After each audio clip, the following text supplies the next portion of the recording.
ನಮ್ಮೂರು ಯಾರು ಕಾಸು ಕೆಲಸ ಮಾಡ್ತಾ ಇಲ್ಲ. ಸಿಂಪಲ್, ನಮ್ಮೂರು ಯಾರು ಕಾಸು ಕೆಲಸ ಮಾಡ್ತಾ ಇಲ್ಲ. ಸಂಬಳ ಬರುತ್ತಾ? ಅದು ಬಿಡಿ, ನಾವು ಇವತ್ತು ಸಂಬಳಕ್ಕೋಸ್ಕರ ಅಥವಾ ಇನ್ನೊಂದಕ್ಕೋಸ್ಕರ ರೈತರ ಪರವಾಗಿ ಕೆಲಸ ಮಾಡ್ತೀವಿ. ನಾವು ಯಾರು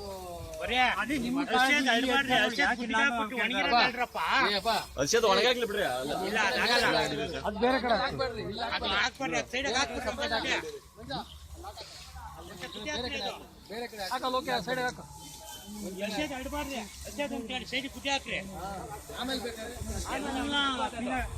ಮಚ್ಚನೆ ನೀವು ವೇಸ್ಟ್ ಆಗಿರೋದಲ್ಲ, ಚೆನ್ನಾಗಿರೋದು ಒಂದು ಕಡೆ ಪಕ್ಕ ಹಾಕ್ರಿ. ಯಾಕಂದ್ರೆ ವೇಸ್ಟ್ ಆಗಿರೋದೇ 80% ಇರೋದು.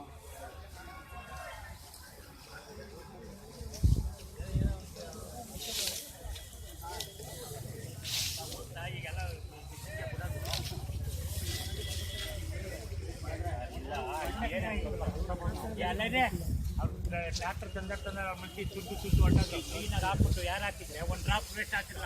ಅದ್ರ ಬಗ್ಗೆ ರೈತ ಒಂದು ಮಾಹಿತಿ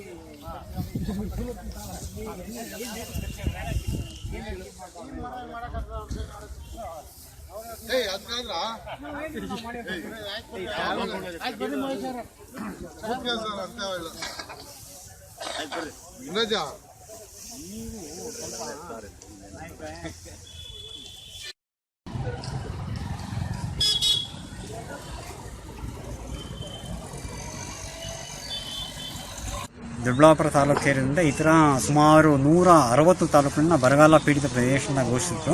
ಅದರಲ್ಲಿ ಪ್ರತಿ ವರ್ಷ ಕೂಡ ಅದಕ್ಕೆ ಒಂದು ಪೂರಕವಾಗಿ ಜನಗಳಿಗೆ ಮತ್ತು ಜಾನುವಾರುಗಳಿಗೆ ಅನುಕೂಲ ಆಗಲಿ ಅನ್ನೋ ಉದ್ದೇಶದಿಂದ ಮೇವು ಪೂರೈಕೆ ಮಾಡ್ತಾಯಿತ್ತು. ಬಟ್ ಈ ಸಲ ಕೂಡ ಮಾಡ್ತಾ ಇದೆ. ಬಟ್ ಈ ಸಲ ಏನು ಮಾಡಿದ್ದಾರೆ, ಅದು 100ಕ್ಕೆ 90% ಈ ಥರ ಎಲ್ಲ ಕಳಪೆ ಇದು ತಿಂದರೆ ಯಾವುದೇ ಜಾನುವಾರು ಬದುಕಲ್ಲ. ನಮ್ಮ ಪ್ರಕಾರ ಇವರು ಜನ ಮತ್ತು ಜಾನುವಾರು ಬದುಕಲಿ ಅಂತ ಕೊಡ್ತಾ ಇಲ್ಲ, ಸಾಯಿಲಿ ಅಂತ ಕೊಡ್ತಾ ಇದ್ದಾರೆ. ಇದನ್ನ ನಾವು ದುಡ್ಡು ಕೊಟ್ಟು ₹2 ತೊಗೊಂಡೋಗ್ಬೇಕು. ಈ ಒಟ್ಟಾರೆ ನೀವು ಹೇಳೋದು ಪಶುಗ್ರಾಸ ಯೋಗ್ಯವಾಗಿಲ್ಲ ಅನ್ನೋದನ್ನ ಖಂಡಿತ ಇಲ್ಲ. ಇದರಲ್ಲಿ ಮುಖ್ಯವಾಗಿ ಈ ಸರ್ಕಾರಿ ಅಧಿಕಾರಿಗಳ ಬೇಜವಾಬ್ದಾರಿ ಎದ್ದು ಕಾಣ್ತಾ ಇದೆ. ಇದರಲ್ಲಿ ಎಲ್ಲ ತಾಲೂಕಿನ ಆಡಳಿತ ವಿಫಲ ಆಗಿದೆ. ಅವ್ರ ವಿರುದ್ಧ ಮೊದಲು ಶಿಸ್ತು ಕ್ರಮ ತಗೊಬೇಕು. ಎರಡನೇದು, ಈಗೇನು ವಿತರಣೆ ಮಾಡ್ತಾವ್ರೆ ಆಲ್ರೆಡಿ ರೈತರು ನಿಲ್ಲಿಸ್ಬಿಟ್ಟಿದ್ದಾರೆ, ಇದು ಯಾವುದೇ ಕಾರಣಕ್ಕೂ ಬೇಡ ಅಂತ. ನಿಲ್ಲಿಸಿ ತಕ್ಷಣದಿಂದ ಹೊಸ ಮೇವನ್ನ ಪೂರೈಕೆ ಮಾಡಿ ಗ್ರೇಡ್ ಮಾಡ್ತಾರೆ. ಇದೇ ಮೇವು ಗ್ರೇಡ್ ಮಾಡ್ತೀವಿ ಅಂತ ಹೇಳ್ತಾರೆ. ಯಾವುದೇ ಕಾರಣಕ್ಕೂ ನಮ್ಗೆ ಇಷ್ಟ ಇಲ್ಲ. ಬಟ್ ಹೊಸ ಮೇವನ್ನ ತರಿಸಿ ನಮಗೆ ಅದನ್ನ ವಿತರಣೆ ಮಾಡೋ ವ್ಯವಸ್ಥೆ ಆಗಬೇಕು. ಇಲ್ಲದಿದ್ರೆ ಅದರಿಂದ ಏನ ಹೆಚ್ಚು ಕಮ್ಮಿ ಆದ್ರೆ ಅದಕ್ಕೆ ತಾಲೂಕು ಆಡಳಿತನೇ ಅದಕ್ಕೆ ಜವಾಬ್ದಾರಿ ಆಗುತ್ತೆ. ಈಗ ಒಟ್ಟಾರೆ ಇದನ್ನು ನೀವು ತಿರಸ್ಕರಿಸ್ತಾ ಇದ್ದೀರಾ? ಖಂಡಿತ. ನಿಮ್ಮ ಹೆಸರು ಹೇಳಿ?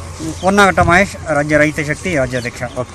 ಸರ್, ಈಗ ನಾವು ನಮ್ಮ ತಾಲೂಕು ದೊಡ್ಡಬಳ್ಳಾಪುರ ತಾಲೂಕಿನಲ್ಲಿ 240 ಟನ್ನು ಮೇವು ಹೊರ ರಾಜ್ಯಗಳಿಂದ ತಂದು ಅದನ್ನು ಸಂಗ್ರಹಣೆ ಮಾಡಿ ಎಲ್ಲ ಒಂದು ವ್ಯವಸ್ಥಿತ ರೀತಿಯಲ್ಲಿ ನಾವು ಶೇಖರಣೆ ಮಾಡಿ ಇಟ್ಟಿದ್ದೀವಿ. ಆಯಿತಾ, ಒಳ್ಳೆ ಸೂಕ್ತವಾಗಿರೋ ಜಾಗದಲ್ಲೇ ಇಟ್ಟಿದ್ದೀವಿ. ಈಗೆಲ್ಲ ನಾವು ಈ ದಿವಸ ಎಲ್ಲ ಹೋಬಳಿ ಕೇಂದ್ರಗಳಲ್ಲಿ ನಾವೆಲ್ಲ ನಾವು ತಹಸೀಲ್ದಾರ್, ನಮ್ಮ ತಾಲೂಕಿನ ಜನಪ್ರತಿನಿಧಿಗಳು ಎಲ್ಲ ಸಭೆಯಲ್ಲಿ ಭಾಗವಹಿಸಿದ್ರು. ಎಲ್ಲನೂ ಅವರ ಅಧ್ಯಕ್ಷತೆಯಲ್ಲಿ ಅವರ ಸಮಕ್ಷಮದಲ್ಲೇ ವಿತರಣೆ ಆಗ್ತಾ ಇದೆ. ಎಲ್ಲೂ ಯಾವುದೇ ರೀತಿಯಾದಂಥ ಲೋಪ ಇಲ್ಲ. ಇಲ್ಲಿ ಟೌನಲ್ಲಿ ಸ್ವಲ್ಪ ಮೊನ್ನೆ ಹೆಚ್ಚು ಮಳೆ ಬಿದ್ದಿದೆ. ಇಲ್ಲಿ ಮೊನ್ನೆ 2 ಬಾರಿ ಸತತವಾಗಿ 50 mm 100 mm ಮಳೆ ಬಿದ್ದಿದೆ. ನಮ್ಮವರು ಎಲ್ಲ ನಮ್ಮ ಸಿಬ್ಬಂದಿ ಎಲ್ಲ ಅವರು ಸುರಕ್ಷಿತವಾಗಿ ಎಲ್ಲ ಟಾರ್ಪಾಲ್ ಹಾಕಿ ಎಲ್ಲ ಮಾಡಿದ್ದಾರೆ. ಸ್ವಲ್ಪ ಸೈಡ್ನಲ್ಲಿ ಸ್ವಲ್ಪ ನೆಂದಿರ್ತಕ್ಕಂಥದ್ದನ್ನು ಸಂಬಂಧಪಟ್ಟ ವೈದ್ಯಾಧಿಕಾರಿಗಳಿಂದ ದೃಢಪಡಿಸ್ಕೊಂಡು ಅದು ಬಳಕೆಗೆ ನೀರು ಇದಾಗಿದೆ ಅಂತಂದರೆ ಅದನ್ನು ಬಿಟ್ಬಿಟ್ಟು ಉಳಿ ಚೆನ್ನಾಗಿರೋಂಥದ್ದು ಖಂಡಿತ ನಾವು ವ್ಯವಸ್ಥೆ ಮಾಡ್ತೀವಿ.